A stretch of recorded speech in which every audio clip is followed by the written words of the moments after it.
Welcome to this channel. आज हम topology को डिस्कस करेंगे, इसका इंट्रोडक्शन और मोटिवेशन को डिस्कस करेंगे।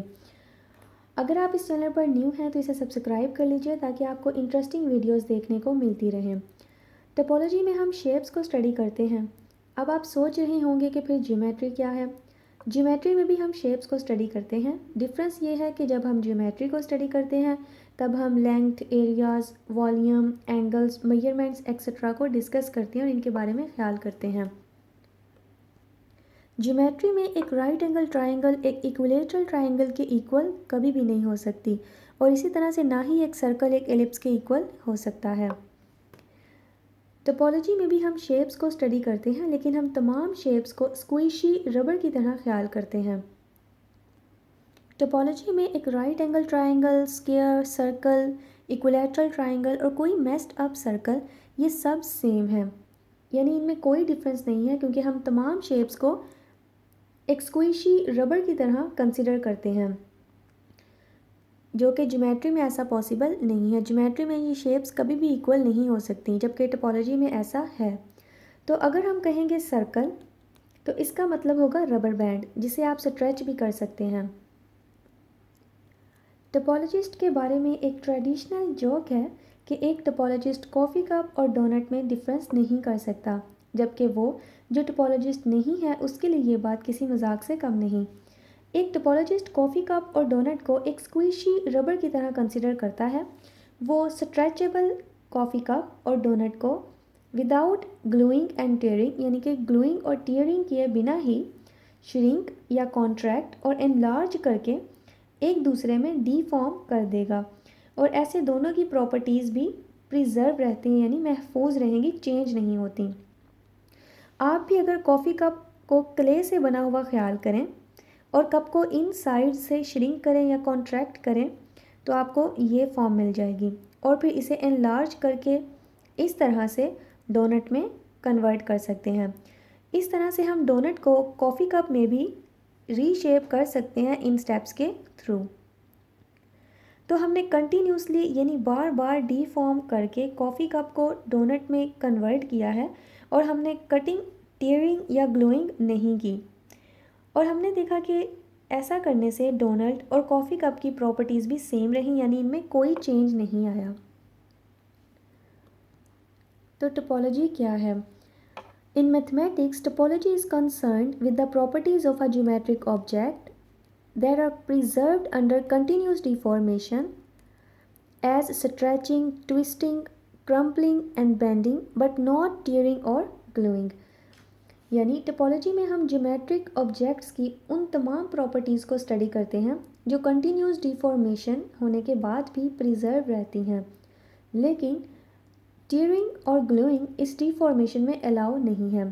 टोपोलॉजी में जो डिफॉर्मेशंस कंसिडर की जाती हैं वो होमोटॉपीज़ और होम्योमॉर्फिज्म है।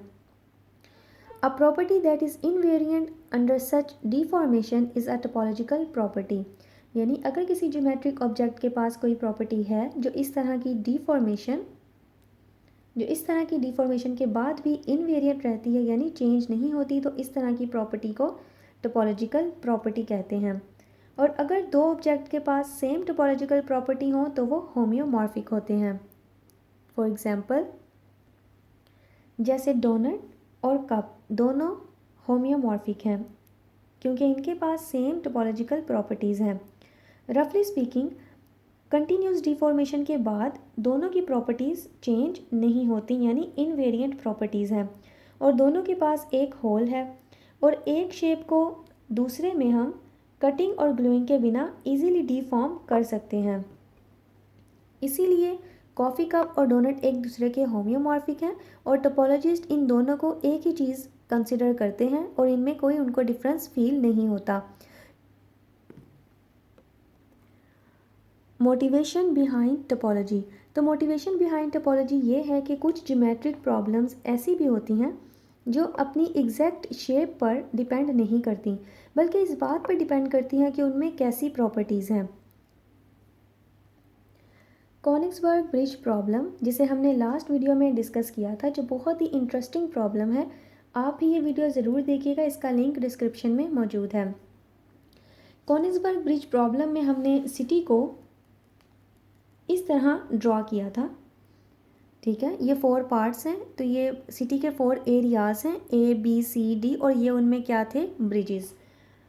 तो कॉनिक्सबर्ग ब्रिज प्रॉब्लम में हमने सिटी को इस तरह से ड्रॉ किया था, और इस तरह प्रॉब्लम दिखने में क्या लगती है, ऑफ कोर्स प्रॉब्लम दिखने में ज्योमेट्री से रिलेटेड लगती थी, और ऑयलर को यकीन था कि प्रॉब्लम ज्योमेट्री से कंसर्न करती है, ऐसी ज्योमेट्री जिसमें कैलकुलेशंस और मेजरमेंट्स करते हैं।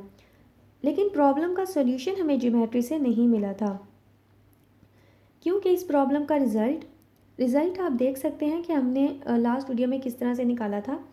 क्योंकि इस प्रॉब्लम का रिज़ल्ट ना तो ब्रिजेस की लेंथ पर डिपेंड करता था, और ना ही इस बात पर डिपेंड करता था कि ब्रिजेस एक दूसरे से कितने फासले पर हैं या कितना डिस्टेंस है उनका एक दूसरे से, बल्कि इस बात पर डिपेंड करता था, यानी कि हमारा रिज़ल्ट इस बात पर डिपेंड करता था कि किस ब्रिज को किसके साथ कनेक्ट किया जाए, यानी कि किस ब्रिज को किस आइलैंड के साथ कनेक्ट किया जाए या किस एरिया के साथ कनेक्ट किया जाए। तो फिर ये किस किस्म की ज्योमेट्री थी, जो दिखने में एक ज्योमेट्रिकल प्रॉब्लम थी, लेकिन सॉल्यूशन ज्योमेट्री से पॉसिबल नहीं था।